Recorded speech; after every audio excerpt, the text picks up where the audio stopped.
Hey there, race fans. It's Race Day Top 5 with me, Frank 5.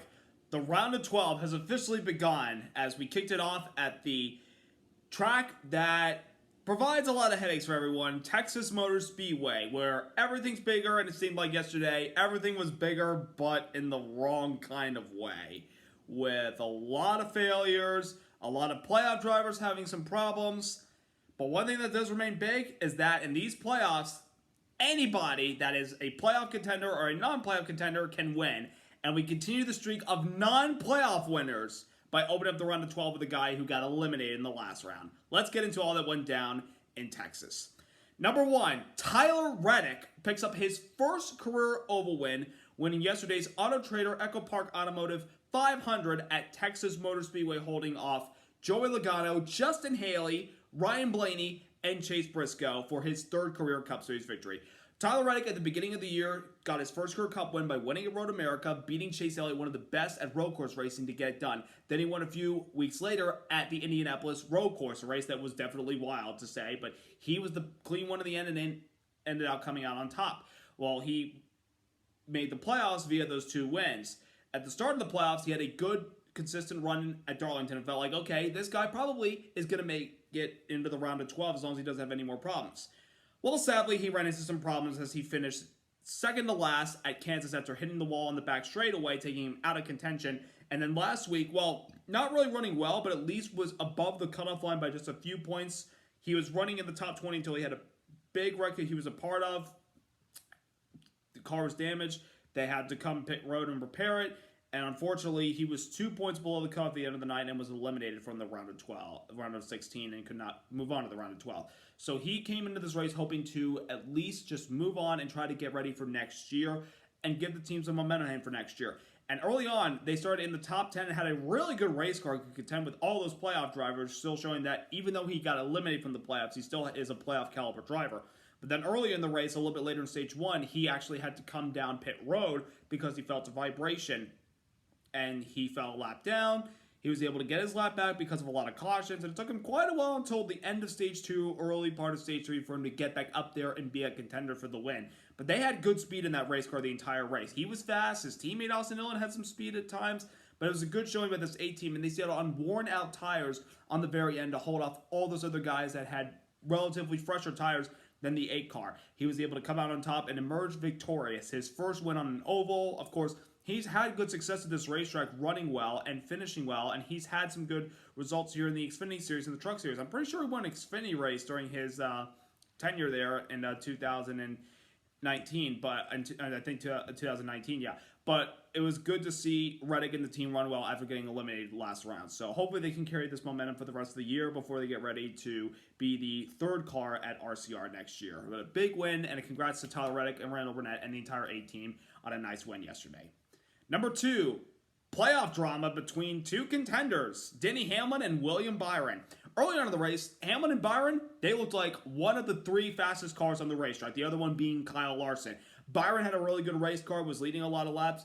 Hamlin, the same thing. He had a good race car and it looked like he was going to be able to pull through and punch his ticket to the next round of the playoffs with the win. However, there were guys that were on different strategies. These guys had to stay out at the end of stage 1 to get some stage points. Then they pinned them back in traffic. They were able to work their way back up there, but they really were not race-winning contenders for the rest of the race after they lost that track position. They could run in the top 5, top 10, but they just couldn't get up front and lead laps. Well, at the beginning of the final stage, after we had a long delay for rain and a lightning delay, and of course we had to wait about a good hour and a half until we got back going, but when we got back going, the drama started between these two as coming off of turn number 2 while racing in the top 5, Hamlin slid up the track just a little bit, and Byron, that dirty air affected Byron's car and actually made him scrape the wall. It didn't tear up the car completely, but apparently I think a toe link or upper control arm in the right rear was broken, and it prevented them from at least contending for the race win, but they were still competitive enough to run inside the top 10. Well, Byron didn't appreciate that as a couple of laps later, when a caution came out for Hamlin's teammate Martin Truex Jr. while leading the race wrecking, Byron responded by, under yellow afterwards, he actually got in the back bumper of Denny Hamlin on the front stretch and it sent Hamlin for a spin. NASCAR didn't recognize what was going on at the time because they were focusing on the Martin Truex Jr. incident. they didn't call a penalty on William Byron for what he did, although Hamlin was pretty livid, and he let his actions know under the cool down, under yellow while it was happening, and going to Byron's back bumper saying, buddy, what you did was wrong, and I don't appreciate what you did.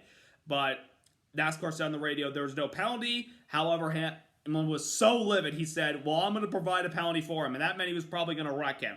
And there was one point at the end of the race on the final restart where Hamlin was actually on the back bumper of the 24 inside the top 10. However, he did not get that good of a restart, lost some spots, and was never really able to pay William Byron back for what happened. I don't think Byron meant to do it because I really think he wanted to, he had a little too much speed. I think he just really wanted to bump Hamlin on the cooldown lap of that caution and say, hey, buddy, what you did to me off of turn 2, I didn't appreciate that. Obviously, Hamlin has the right to be frustrated by getting spun, but I don't think William intended to do that. And at the end of the day, both of them finished inside the top 10. Byron finished in 7th. Hamlin finished in 10th. However, there could be a little bit of a rough, rocky road as far as, mending this relationship with these two, as far as, how will they treat each other the rest of the races as they could both make it to the next round of the playoffs, per se.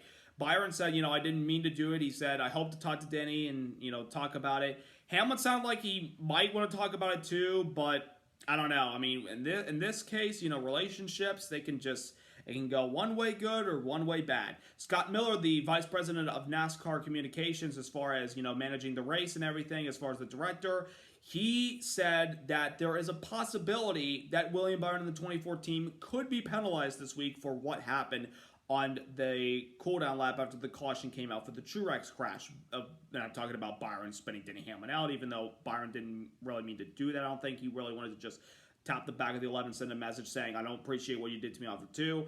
But NASCAR could respond with a penalty, and it could happen this week, or they may not give him a penalty. But what Byron did under yellow, as far as spinning the 11 out, that was not the right thing. But I think he really meant to just give him a little tap and not send him around. Just send him a message saying, what you did off turn 2 to me is acceptable, and I don't like how you're racing me there.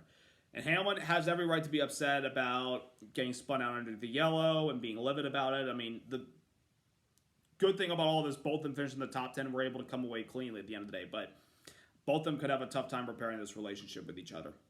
Number 3, playoff drivers running into problems. The first playoff driver that struck with a problem today was Christopher Bell in the number 20 car, a man who was so consistent, the best driver in the round of 16, kicked off this round inside the top 10 early on, but then on lap 77 had a right rear tire go down, spun around and hit around in turns 1 and 2, bringing out the caution. Then Alex Bowman, a couple laps later at the end of stage number 1, he cut a right rear tire and spun around 3 and 4, damaged the race car. However, they were able to repair the car and meet the minimum speed and beat the damaged vehicle policy clock. He was able to get back out there. He limped around for the rest of the race, finishing in the 29th spot, but at least they were able to finish and pass a couple guys. Then another playoff driver that ran into some problems after Christopher Bell had another tire problem go down. I forgot to mention that Bell fell out of the race again when he had another right rear tire problem. It couldn't beat the damaged vehicle policy clock, and they finished in 34th spot, I believe it was. And then later, Chase Elliott, the man who came into the round of 12 as the points leader with the points reset, was leading the race. By the way, elected not to take stage points at the end of stage 1 and wanted some tires to get some track position, which Alan Gusson felt like that was the right decision because when they got up front, the car was way better than it was in about 5th, 6th place. But while leading the race, coming off of turn 4, a right rear tire goes down and he hits the outside wall, taking him out of the race and finishing in 32nd spot. With these 3 guys having their problems, Elliott is the only one of these 3 that's actually above the cutoff with all the points he accumulated in the summer and the regular season for those wins and stage points that he accumulated with stage wins. He's the only one above the cutoff by only 4 points, though, so it's not safe, but at least he is over the cutoff to have a possible cushion to fall back on in case something were to happen in these next few races. Christopher Bell and Alex Bowman, however, are now pretty much in a must-win situation. Now, they could run well next weekend or the following weekend and have other guys have problems and not have to rely on trying to win the race. But in all honesty, it's going to more than likely take a win for the 2 guys that are 20-plus points below the cutoff that are going to need to win if they're going to have a chance to stay alive with this championship run. But those 3 had problems yesterday and kind of had them in a precarious spot at the moment. Number 4, tires. Holy crap, that was bad. The right rear tire failures, I saw at least 10 of them yesterday. That was awful. And I'm not trying to be really rude or everything, and I don't really think it was Goodyear's problem, and Elliott even commented on saying that it wasn't necessarily Goodyear's problem. Maybe it was the way the cars were set up, but I saw right rear tires go down. Kyle Busch had one go down earlier. He hit the outside wall. He was taken out of the race, finished dead last. Christopher Bell, as I mentioned, he had a right rear go down not once, but twice. The second one did him in, and he finished in the garage.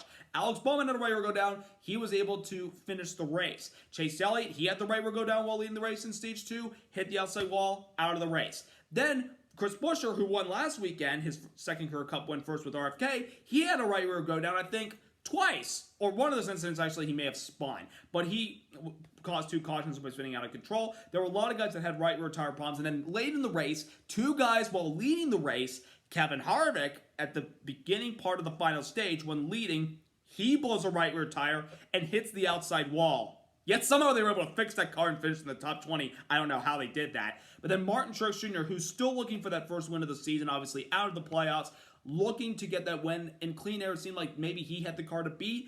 While leading in 3 and 4, the same spot where Kevin Harvick had his problem, Truex cuts a right rear tire, hits the outside wall, and is taken out of the race. And that was literally seconds before the Byron Hamlin incident went down. So I don't know what it was with the Goodyear tires yesterday, but there was definitely a lot of problems with the loading on the right rear tires, and obviously a lot of them went down. Of course, we saw last week where right front tires were a problem. Maybe that's the way the cars were set up, and of course, it was the first time we ran on the concrete surface at Bristol.